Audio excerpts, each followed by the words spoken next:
यहाँ पे देखें कुछ इंपॉर्टेंट क्वेश्चन है, ट्रिकी क्वेश्चन है और generally most of the students से कर नहीं पाते मगर ये वेरियस कॉम्पिटिशन और बोर्ड्स के लिए काफ़ी इंपॉर्टेंट है।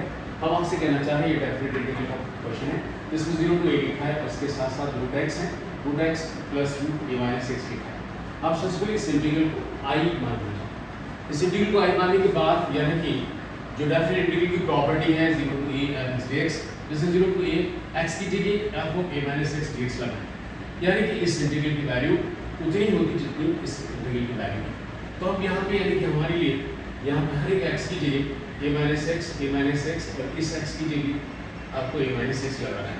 बट यहाँ पे ये a cancel out, minus minus plus होगा, यहाँ पे रूट एक्स हो जाएगा। इसे नंबर 2 मार्क कर दें, इसे नंबर 1 मार्क। हम कहना चाह रहे हैं कि नंबर 1 और नंबर 2 को ऐड करें।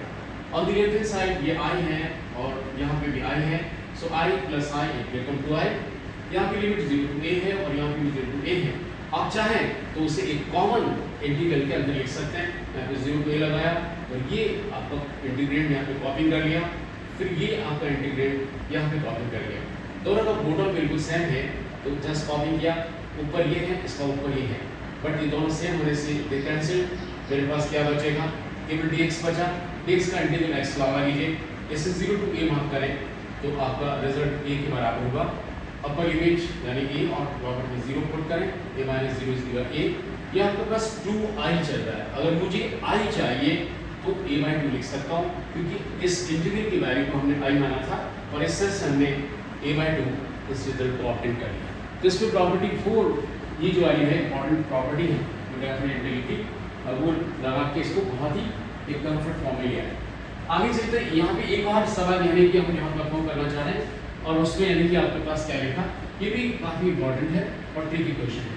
0 to π/4 लिखा, log 1 plus 10x और यहाँ आपका dx लिखा है। मैं इस इंटीग्रल को यानी कि i मान लूँ और उसके बाद यानी 0 to a x dx, उस 0 to a और x की जगह a माइनस x भी लगाते हैं तब भी इस इंटीग्रल की वैल्यू उतनी होती जितनी इस इंटीग्रल की वैल्यू। ये डेफिनेट इंटीग्रल की एक इंपॉर्टेंट प्रॉपर्टी है, उसको हम लगाना चाहें तो यहाँ हमारे लिए a कितना है, π/4 है।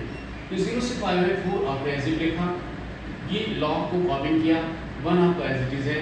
यहाँ पर x की जगह π/4 माइनस x लगा लें, ये आपका dx है। बट हमें पता है tan a माइनस b को tan a minus tan b upon 1 plus tan a tan b लिख सकते हैं। अगर tan 45 की वैल्यू 1 होती है, ये आपका log हो गया, यहाँ आपके पास 1 हो जाएगा, ये 1 है ये भी 1 है तो आपके पास ये है।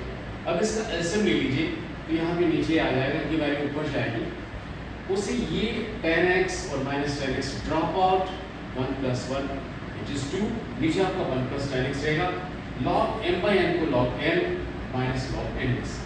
ये आपका नंबर 1, इसको भी i लिखे पर इसको 2 मान लिया। ये आपका 1 है जो i के बराबर है और ये नंबर 2 वो भी i के बराबर है।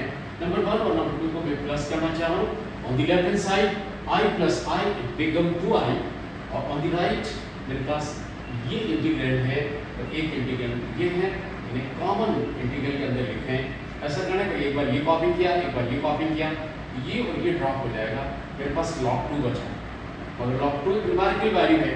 कीपिंग आउटसाइड dx का इंटीग्रल यानी कि x हो जाएगा और इसमें x की जगह π/4 और 0 पुट करें तो π/4 माइनस 0 इज π/4 log 2 तो एज इट कॉपी करें, ये 2i के बराबर है। अगर मुझे i चाहिए तो इस 2 को यहाँ बॉटम में लिखते हैं तो i की वैल्यू π/8 log 2 हो जाएगी। इस तरह से इस इंटीग्रल की वैल्यू को हमने ऑब्टेन कर लिया और वो π/8 log 2 के बराबर है। That's all.